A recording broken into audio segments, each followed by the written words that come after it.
Welcome home. We are WNST, AM 1570, Towson, Baltimore. We are Baltimore positively into summer months around here doing our Maryland Crab Cake Tour in, I love the word unconventional. Phil Jackman's daughter used that in regard to Earl Weaver's relationship with Phil Jackman, who referred to Earl Weaver as Spanky in writing on many occasions. And when you think of Earl Weaver and spanking, you think about the old argument with Haller.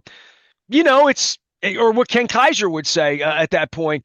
The Maryland Lottery brings us the Back to the Future scratch offs. We're going to be we're at the Y earlier this week. We're going to be in Reader's Crab House up in Reisterstown on the 26th. That's next week. Wow, that's coming up already next Thursday.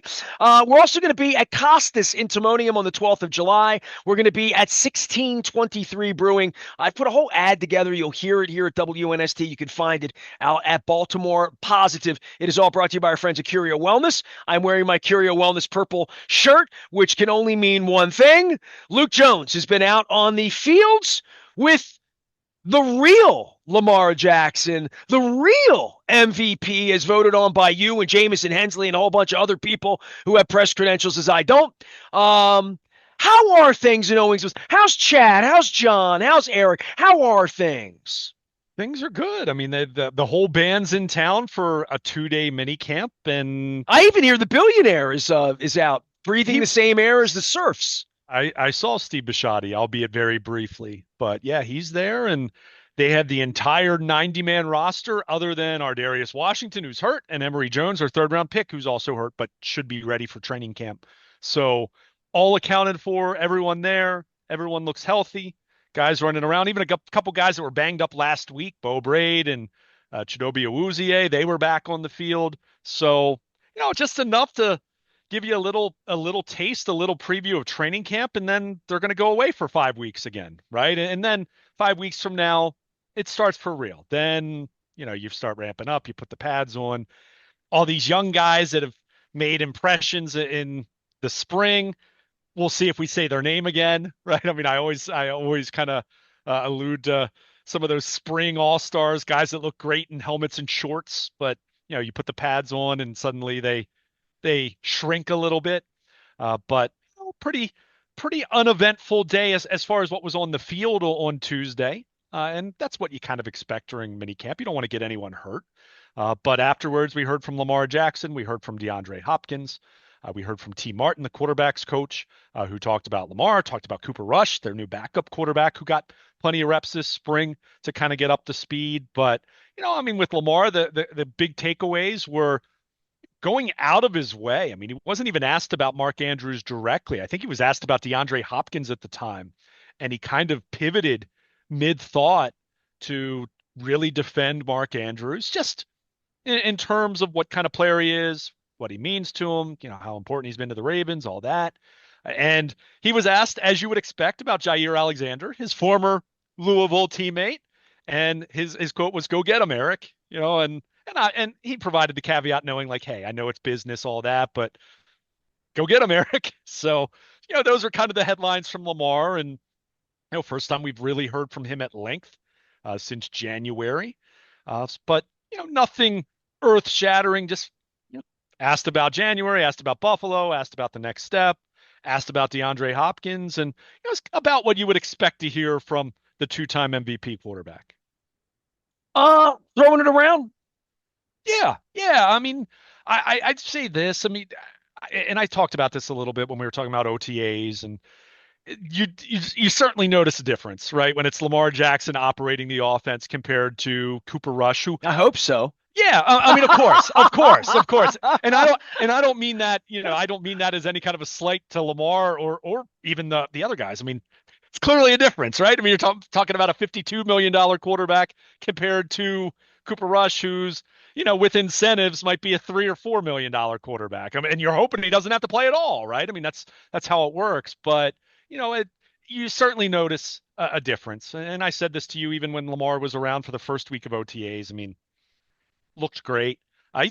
Trenton Simpson picked him off once during 7-on-7s. I mean, good for Trenton Simpson, right? I mean, a confidence builder for a guy they need to be better at linebacker next to Roquan Smith. But throwing it around, I think something that, really kind of stood out, having talked to Lamar and DeAndre Hopkins is, you get the sense that they're going to be able to build a rapport, and sooner than later. I think they brought in DeAndre Hopkins for a very clear purpose, a guy that can win on the outside a little bit more than some of the receivers they've had in recent years, a guy that can win some 50-50 balls. One thing we've talked about a lot with Lamar and the passing game and this offense, and it's really a credit to Todd Monken and the wide receivers as well, but Lamar making the right decisions, making throws on time, all that. But most of what they do with their passing game, because their offense is so dynamic, because you have the threat of the quarterback who can run at any time, because you have Derrick Henry, because you have all these weapons, you look at the metrics. Lamar Jackson threw to open or wide open receivers as much as anyone in the league last year. And that's not a slight on anyone. That speaks to how great the operation is overall. But also understanding that there are times that you have to throw it into coverage. You have to throw it into a tighter window. You have to ask a wide receiver to say, "Hey, this is a route where you've got to win a 50-50 ball." That's why they brought in DeAndre Hopkins, not to be a number one wide receiver. He's not that anymore. They're not paying him to be a number one wide receiver. They're not paying him to be a number two wide receiver. They're paying him to be a better version of Nelson Aguilar. Paying him to be a better version of what Odell Beckham Jr. was 2 years ago, right? Uh, I Well, said how to much you, is he going to be on the field? I mean, that's a question for me in yeah, two tight end, three wide receiver. You got Derrick Henry who you want getting. I mean, there's sure. one football, and a lot of you, and I'll throw it to you because I just want to beat on you in the summer. Want Lamar to run more, or run 8 to 10 or 12 times. We sort of expect him to do that, right? In addition to throw the ball, however many times he throws it in order for them to need to win, but for Hopkins, this is a little dreamy that he isn't in any way the focus of things because in his prime, he was the guy you had to worry about when you went to Houston. Yeah, I mean, in his prime, I mean, you're talking about a guy, a five-time Pro Bowl wide receiver, a guy that won All Pro select, had All Pro selections. I You mean, wrote he's whole off seasons about how the Ravens need to make their needed a defense guy better like to, that. to defend him because they Well, didn't have anything like that, right? or they needed a guy like that, for Oh, years and sure. years. Oh, Sure, sure, I mean, sure. going back to Joe Flacco even for Well, he years, but stunk. I mean, he couldn't throw the ball to a guy like. I mean, but what would they want? Why would they want DeAndre Hopkins in his prime for Joe Flacco? well, hey, I Or Derrick Henry for that that's matter. But why hey, it's a why dream team here. They keep doing everything I tell them to do now.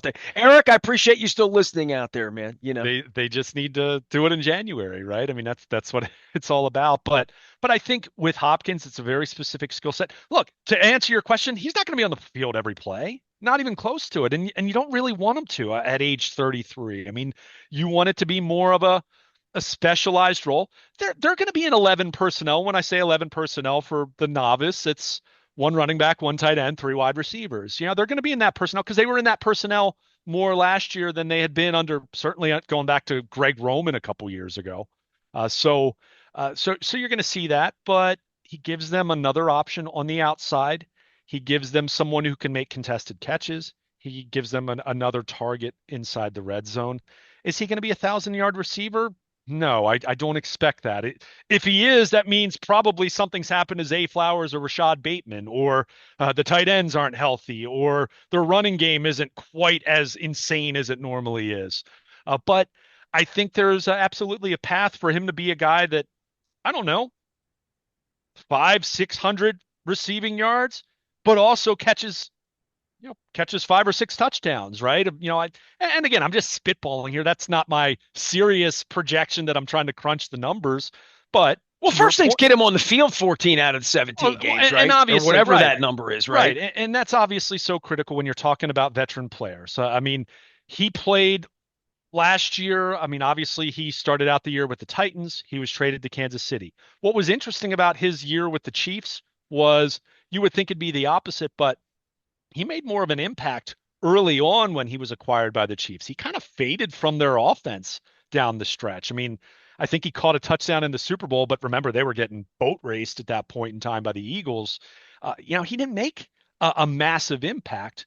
But you look at his collective work in 2024 for the Titans and for the Chiefs, albeit, the Ravens have a much different offense than either of those teams. I mean, Tennessee didn't have a quarterback last year that they had any trust in. And Kansas City is Kansas City, right? And he was coming in trying to swim upstream, in the middle of the season. But you look at his collective numbers in 16 games, 56 catches, 610 yards, 5 touchdowns. If the Ravens get something like that from him as the number 3 wide receiver who's making $5 million a year, he's making $5 million this year. Not saying you're doing like you're throwing a parade for him, but I think you'll take that. Well, he's independently wealthy. He's here. He's only here for one reason. He wants to win. I mean, he wants to play with Lamar. He wants to play Lamar, right? I mean, so like you've got you've a motivated workforce is always good, especially this time of year. You can ask like the Bengals or some other places where, or people in Pittsburgh wondering what Aaron Rodgers. There's a lot of questions going on. But when you have veteran guys that want to be in the organization, and that's been a testament to Ozzie and Eric and the whole place. I mean, veteran players want to sign and play with the Ravens, whether it's Steve Smith, whether it's Eric Weddle. Just go down the list. They're good at that, and they're good at many times being able to maximize whatever this is. Sometimes it doesn't work out, but keep him on the field is the first thing. If he's on the field, will he be productive? I believe he will be. I check off on this one. Yeah, I mean, again, for me, it's a simplistic way of looking at it because he's not going to do exactly the same things, but is he going to be better than Nelson Aguilar was last year? Is he going to be better than what Odell Beckham was 2 years ago? And if the answer is yes, then it's $5 million well spent. And to be clear, that's not a high bar, right? That's not him needing, he's not going to be the guy that he was in Houston. I mean, this was at his peak, he was a 1,500 yard, 11, 12, 13 touchdown kind of wide receiver. I mean, one, he's not that guy anymore. Two, they don't need him to be that guy. So he comes in. You hope that he acclimates himself well. You hope that he's a good presence for Zay Flowers and Rashad Bateman, who are still very young wide receivers. Give them a few tricks to the trade. That a 33-year-old who's been in the league a decade should have and has accumulated at this point in time. And be good on third down, win on the outside, make some contested catches, make some catches in the end zone. Right? I mean, that doesn't need to be an 1,100-yard receivers. That's why I said all along, my quickest reaction to him is it's very much like the Odell Beckham signing 2 years ago, except at a much more appropriate price point, right? I mean, he's 33, and he did wear down. He did kind of fade out of Kansas City's offense last year. It might be a sign that he's close to being done, or maybe it was just a sign of, hey, Kansas City also had Xavier Worthy that was emerging, and they got Hollywood Brown back at the end of the season, and that Kelsey was rounding in the form, right? Well, this offense here has a lot of ways to beat you that don't include DeAndre Hopkins, and just the name itself jumping out in lights is its own little thing, right? But it's also like Derrick Henry better be the one beating you. Lamar Jackson better be. Mark Andrews, Zay Flower. Let's go down the list here. Isaiah Likely. I mean, all of them are going to be, I think, bigger parts of this.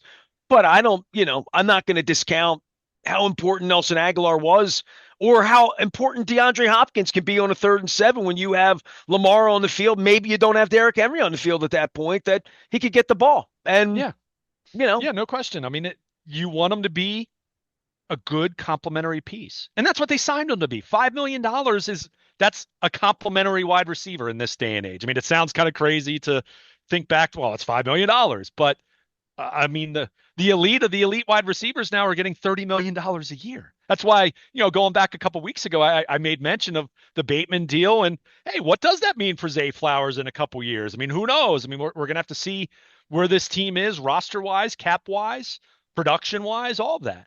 But, in the meantime, you bring in someone who has the kind of profile that Hopkins has. And as long as your expectations are reasonable, I think this can be a really nice signing for them. I said that when they signed him. I mean, he wants to be here.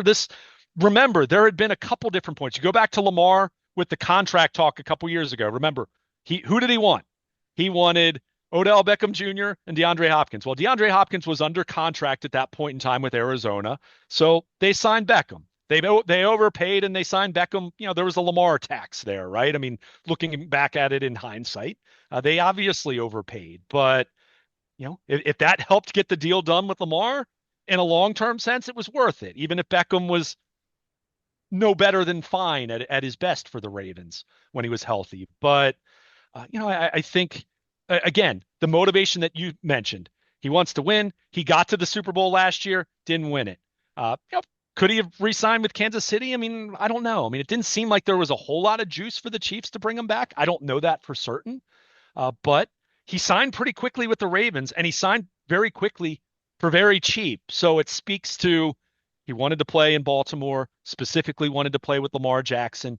Uh, you know, keep in mind, albeit briefly, you looked at him with I guess yeah, he was with Derrick Henry 2023. I Correct. was Yeah. I was thinking for a second that Derrick Henry they missed each other by a year, but no, they played together I in was also Tennessee. wondering how much Yeah. time he spent with Deshaun Watson too, because he was there Yeah. before Watson was. So Yeah. Well, I mean, he was 2013 was his right. first year in the league. I mean, and he was remember, he was a guy that was not like a top 10 kind of pick. He was 27th overall in 2013. So it's a shame he didn't fall a few more spots. Would have been interesting to see if the Ravens would have taken him rather than Matt Elam that year. But water under the bridge 12 years later.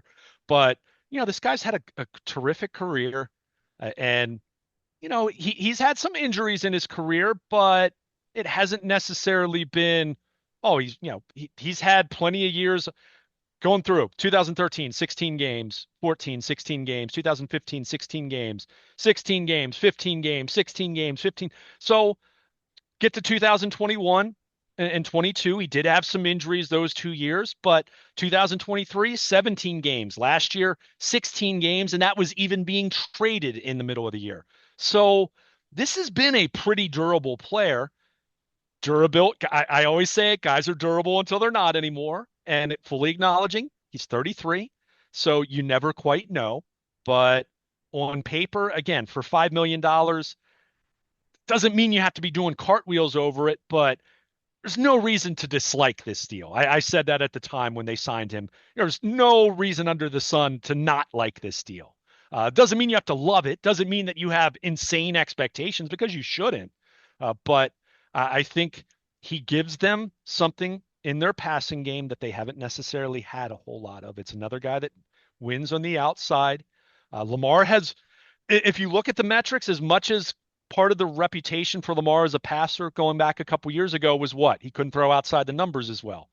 The numbers suggest he's been way better in that department over the last couple years than he had been earlier in his career. So if he has, give yourself another weapon that can win on the outside and can make more contested catches and, turn a 50-50 ball into, I don't know, a 70-30 ball, which is, kind of in his career. I mean, that guy has made contested catch after contested catch. And the other thing about Hopkins that I think's interesting when you kind of think about it, he's played with a lot of different quarterbacks.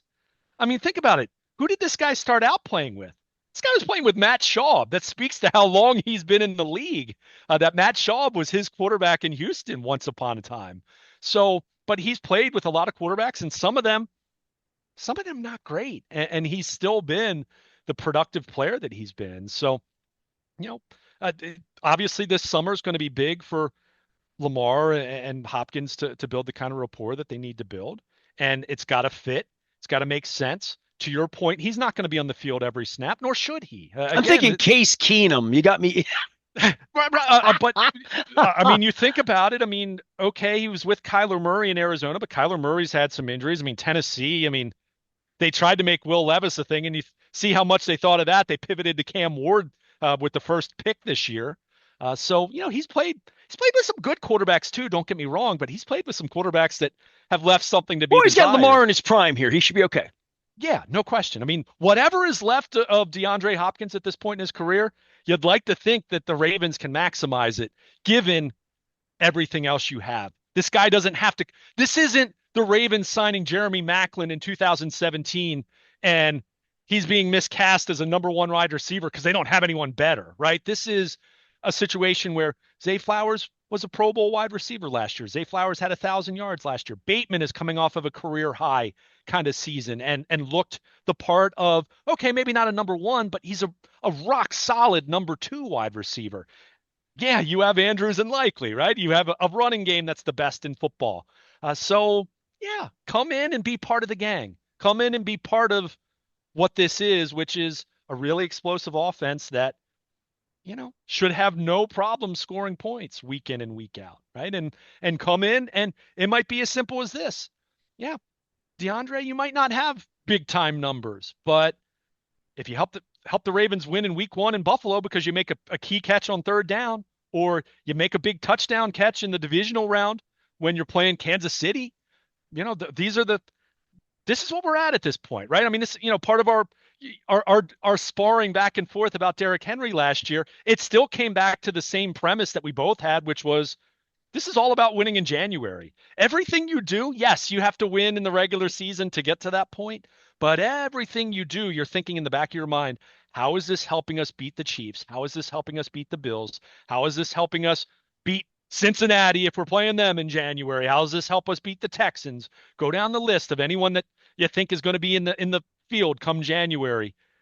Everything is about January, right? It all comes back to that. So DeAndre Hopkins, this for me, this isn't a guy that I'm thinking in terms of volume with production. This is moments in time that he can help you win games, help you do very specific things in very specific spots, and help you win games. And not saying he's guaranteed to do that, but I think that's really what I would have in mind when I'm talking about expectations for DeAndre Hopkins. Can he help you be better in situational football, situations that maybe the Ravens haven't been quite as good at? And there haven't been many of those, but certainly in January we've talked about it in those terms. So can he rise to the occasion and make some big plays and flash that what he used to be as a 1,500-yard receiver in a couple of spots here and there?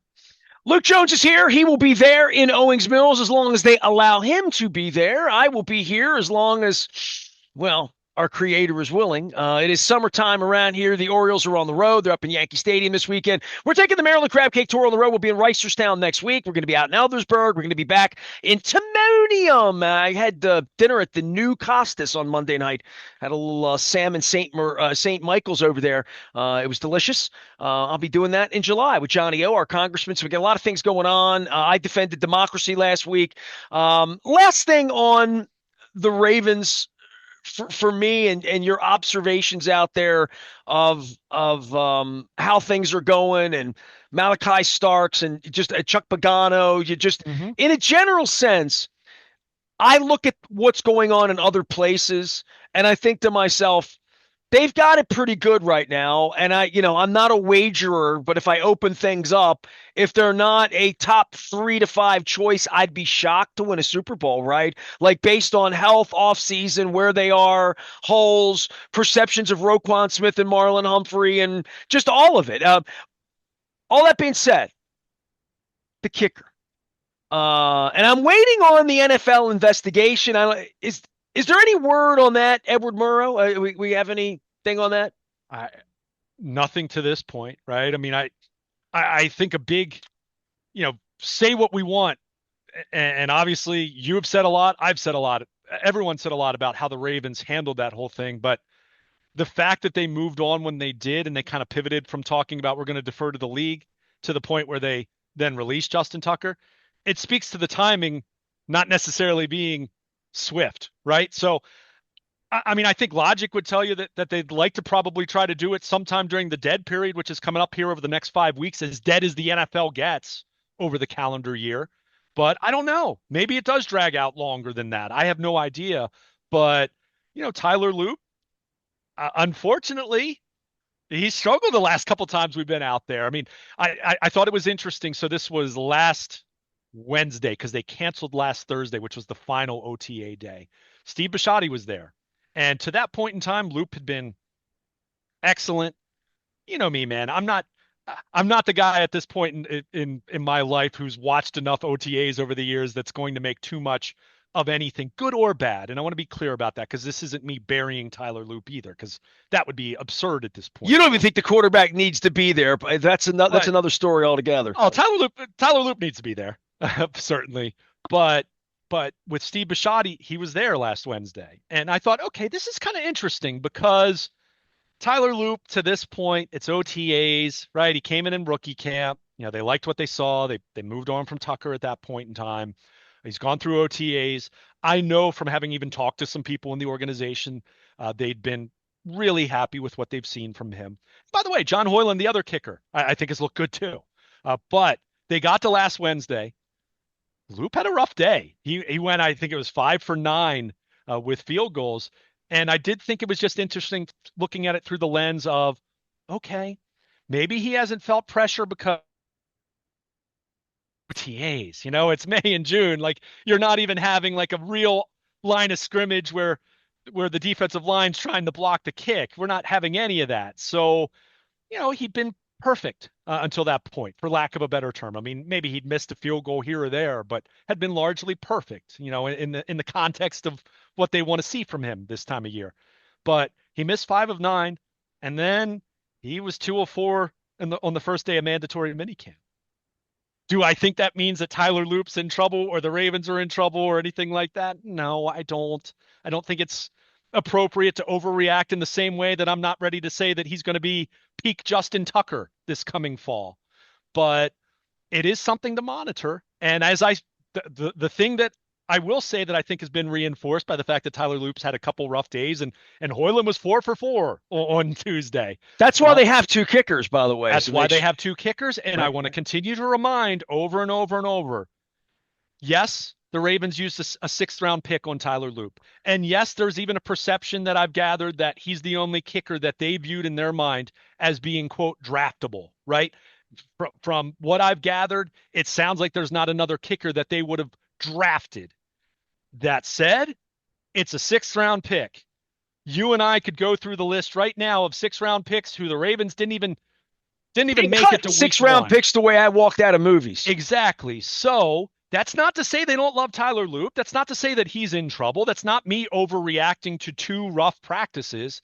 It's a reminder to say that all along, and I said this even before they signed John Hoyland, before they got rid of Justin Tucker, I said, even if Tyler Loop, even if they get rid of Tucker, they're going to bring in competition for this kid. So it's game on.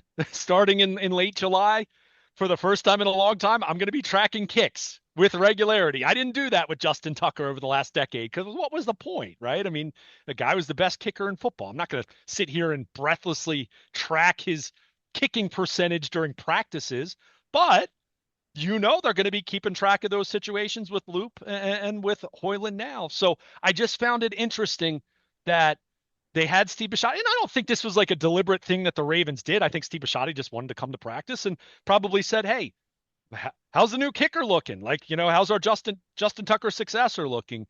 So it was interesting. Well, he owns the team. He doesn't even need to be accountable. Well, but he's good. I'm sure he was interested to see how he did. And hasn't looked great the last couple times out there. Again, not overreacting to that, not sitting here saying that means Hoyland's going to be the guy, but it does, it does confirm what I had kind of, what we talked about a couple months ago, where you're going to bring in competition because a 6th-round pick is a 6th-round pick. And finding guys who kick 60-yard field goals on the regular is not just going to happen. Well, and to be clear, I don't think that's even the problem. Loop's got a great leg. I mean, this guy, he's got to make 42-yard field goals with the game on the line. 49 right? out of 50. He's got to be consistent, right? I mean, that was the thing.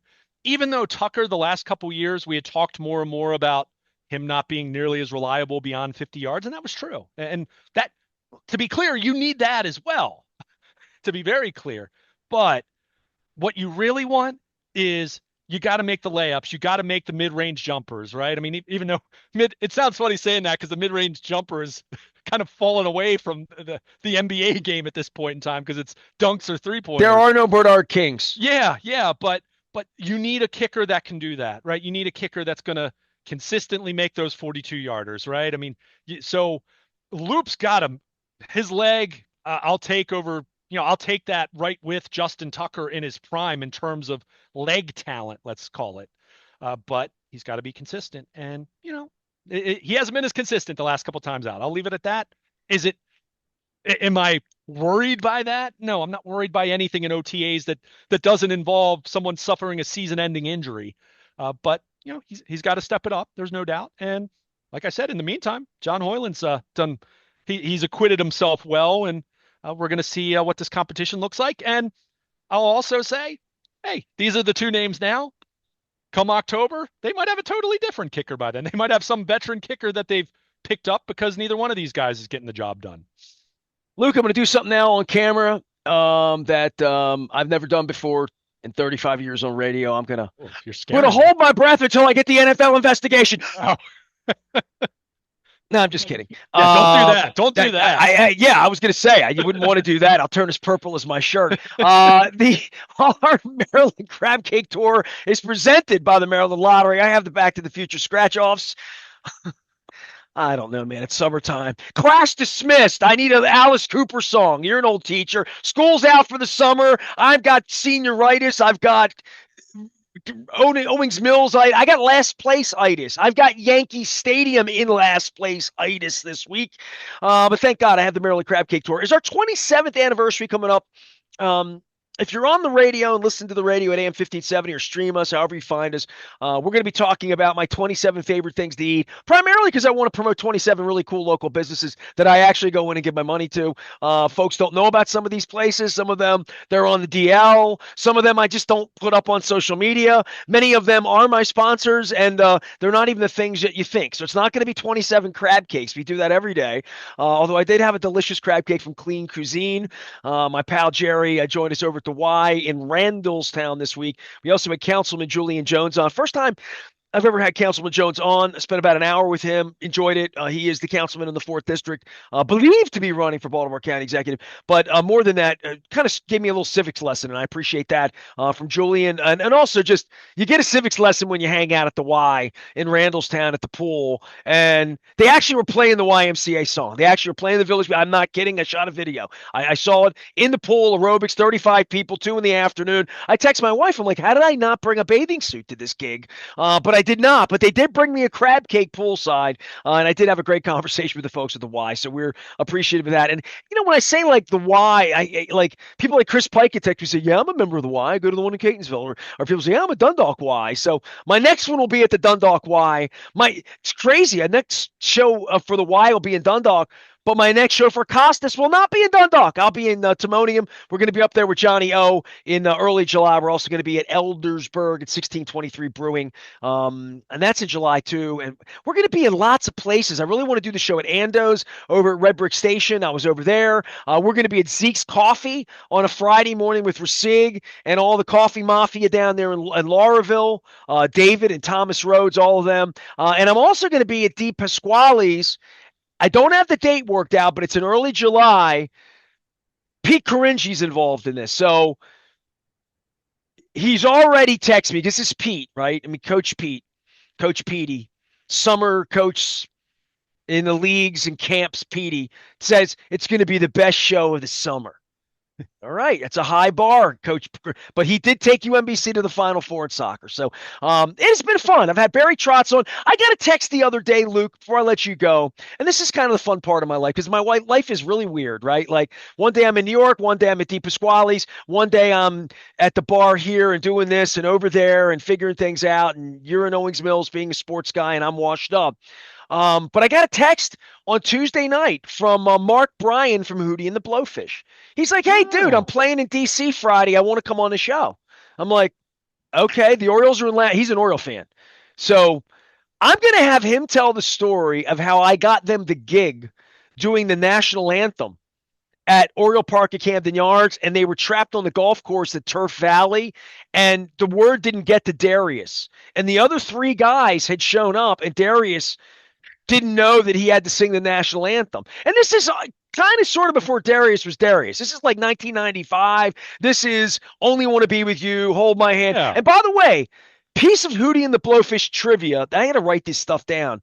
It's probably because I'm saying it out loud to the to Siri and the Google gods and everybody. Who else is listening to me? Microsoft, Elon Musk, Putin. Who else is listening to me? I'm not sure. But when I say Hootie and the Blowfish out loud, I swear to God, this morning, 4 in the morning, it shows up on my timeline. The video for "Only Want to Be With You." You remember the song? Of course. Yeah. Do you Probably. know what local celebrity and off-time visitor to this show, guy that comes on this show once or twice a year, is in the video for "Only Want to Be With You"? Can we give you a hint? I'll give you a hint. Sure. That this is because the guys, because Dean and Mark are from Silver Spring. They're Maryland guys. Mm-hmm. He a Terp. That's my only hint for you. I'll give you one more if you can't get it. And if you're more of a show guy, I'd sing to you and do some stuff like that. Because if I Yeah. sang "Ease on Down the Road" to Alan McCallum, Just trying to think if I ever saw. I'm sure I saw that video because I loved Hootie and the Blow. I mean, everyone loved Hootie and the Blowfish in the mid to late '90s. It's funny you made mention about Darius Rucker. That was back when you thought Darius Rucker's name was actually Hootie, right? right? He Hootie. He Yeah, Hootie. exactly, exactly. No, tell me who it is. I don't know. The Wiz. Really? That's Walt awesome. Williams That's is awesome. I in didn't the know that. video. Dude, this is How the did I stuff not I'm know learning. this? I don't, How how did did I I not know not know this? this? Yeah. And how did this show up on my timeline at 4 a.m. after Mark Bryan and I went back and forth yesterday on text? On text. We were just texting. Nobody knew we were texting. My wife didn't even know we were texting. Although I did say to her, hey, Mark from Udi wants to come on a show tomorrow. So anyway, things are happening around here. So you never Cool. know who's going to show up around here, whether it's a councilman, whether it's John Hoey from the Y, whether it's Barry Williams, and not even the Barry Williams from the Brady Bunch. And I pointed that out to the Barry Williams, who was the longtime Parks and Recs director, and also was one of the contestants in the So You Want to Be Baltimore County Executive. And I got to the bottom of that. So I've done civics this week. I've done a presidential mark with an F Trump shirt on that I'm really proud of. It doesn't just have F Trump on it, has it 5 times in Cheap Trick script. So I felt like the Dream Police walking around Patterson Park protesting the government. But it's been a hell of a week around here. We're bombing Iran. I don't know. We might even get out of last place by the All-Star break. I'm Nestor. He's Luke. We are WNST, AM 1570. It's House in Baltimore. I'm going to start singing Hootie and the Blowfish songs if anybody hangs around here.